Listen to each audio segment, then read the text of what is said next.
For Creamer Media's Polity, I'm Sashnee Moodley. Researcher and analyst Professor Raymond Suttner joins me to discuss whether we are seeing the beginning of the end of ANC rule. Welcome, Professor. Thank you. Your article suggests that the ANC may never regain control of the metros it has lost, and Carol Payton speaks of the ANC disintegrating. Is this not exaggerated? Yeah, one's got to be very careful when you forecast the demise of an organization.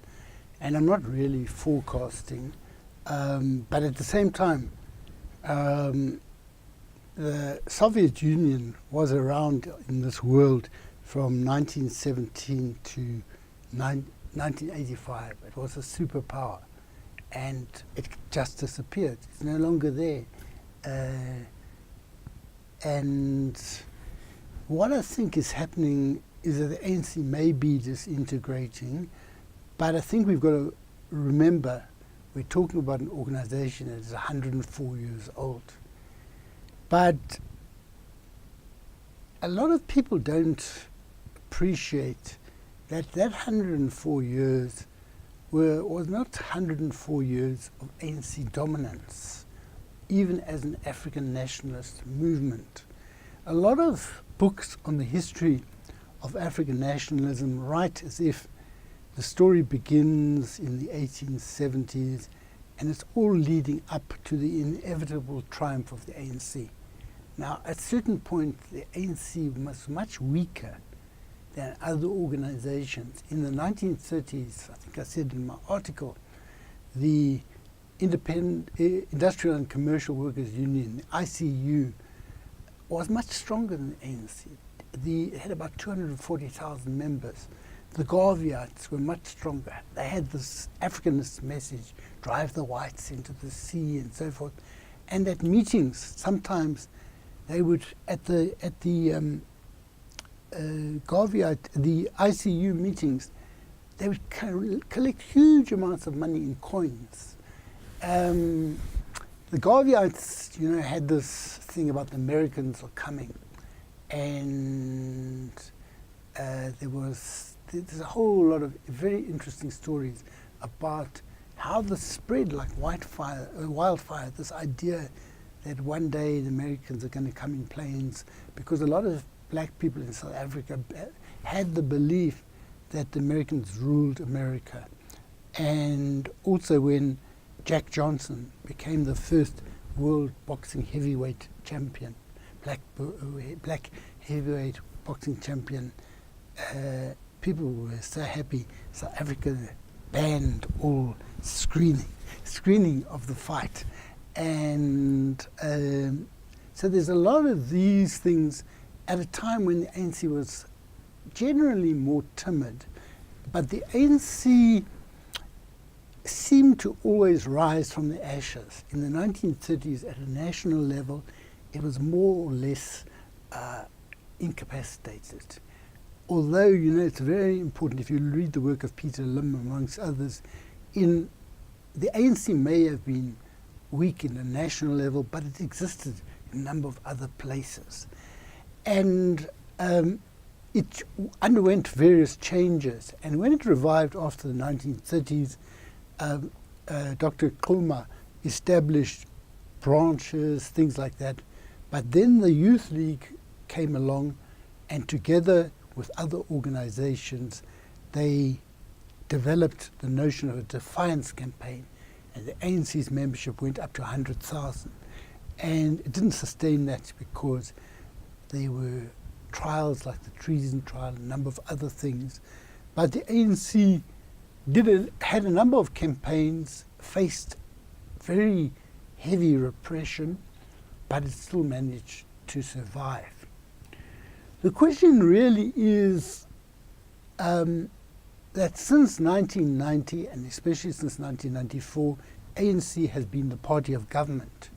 And a whole lot of other dynamics have come into play, where when people join the ANC, they don't just join because the Freedom Charter says something about land or says something about their language or something like that. They join because they expect to earn something through joining. And this has created a lot of conflict, a lot of, in KZN, I think something like 20 candidates were killed, and they were not primarily opposition candidates. They were within the ANC or within the ANC-led alliance. And this is every week there's burials, there's trials, there are a lot of these things. So that you have a sense of an organization that is not held together by a common vision. Insofar as it's held together in different groupings, patronage groupings, and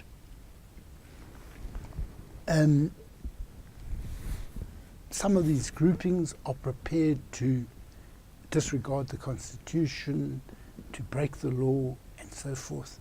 So my feeling is that one cannot forecast whether the ANC will recover.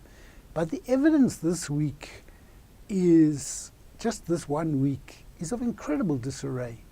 You have this chap, Zwane, going to Parliament, completely contemptuous. And people have no respect for him whatsoever. They call him the Gupta minister and things like this. Also, this thing of the Guptas, I think it's very important that we do not scapegoat any one family. However, there does seem to be a high level of irregularity that is tolerated and which has benefited people associated with the president and the president himself. So I think the judgment is still out, but I think it's possible that the ANC can disappear. I was surprised that Carol Payton said this, because I thought maybe I'm sticking my neck out by saying they may not win back these metros. By the way, I hear people say that the DA team in Johannesburg is not so strong. I don't know, but I don't know that they will do worse than the ANC. I'm not sure that the previous ANC mayoralty actually did as well as some people suggest. Certainly in Pretoria, there are, this chap seems to know what he's doing, Msimanga, but there's provocations. It seems that the ANC may be instigating land grabs and things like that, and all of this can destabilize the mayoralty, but it doesn't necessarily bring the ANC back to power. You suggest that the DA may well be in these metros that they have won forever, or that the ANC will not be able to dislodge them in the short run, with potential consequences for national power. Are you not too quick to dismiss self-correction? You see, self-correction is one of these parts of folklore, you know. The ANC always manages to self-correct itself, or the ANC deputy president always becomes president. Since when, you know? There are a whole lot of myths that the press perpetuates, because some ANC person tells them that, they don't examine it, and they think it will happen. You know, the ANC in 1969, amongst other times, was in a crisis. So they held the Morogoro Conference, which is a very, very important conference in terms of the type of documents that emerged from it, the type of agreement that emerged from it, the way in which the ANC emerged from a period of demoralization and mapped out a new course of action. And people now are calling for consultative conferences because they have that in mind. But now who are you bringing together, you know? A whole lot of crooks, business people, people who don't care about, you know, in Morogoro they develop strategy and tactics. This is the strength of the ANC, this is the weakness of the enemy. They don't talk like that anymore. Obviously you should be talking more about how we curb debt and how we deal with unemployment, but they also don't talk about those things. So I don't see the possibility of a consultative conference. You also don't have an older generation that can advise. I remember at the time of Thabo Mbeki and Jacob Zuma being in conflict before Polokwane, And one of the things that I was asking myself is, there's no older generation, the Mandelas were too old. There's no older generation who could sit them down and say to them, look, this is no good for the organization, this and the other. Now that's how we used to talk. I remember in Soweto in 1985 or so, they were beating up they used to be called the Zimzims, the Zapo youth, and they wanted me to go and talk to them on discipline.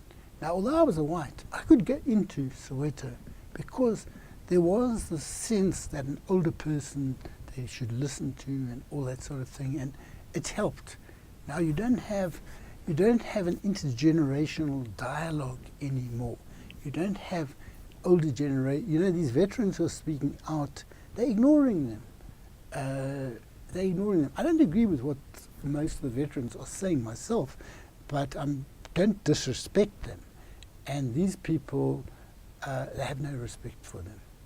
And so I am not saying the ANC will go down for sure, but self-correction is a lot of nonsense. I mean, it can possibly, the conditions are not there for it to correct itself just like that. Thank you, Professor. Thank you. That was Professor Raymond Suttner speaking to Creamer Media's Polity about whether we are seeing the beginning of the end of ANC rule.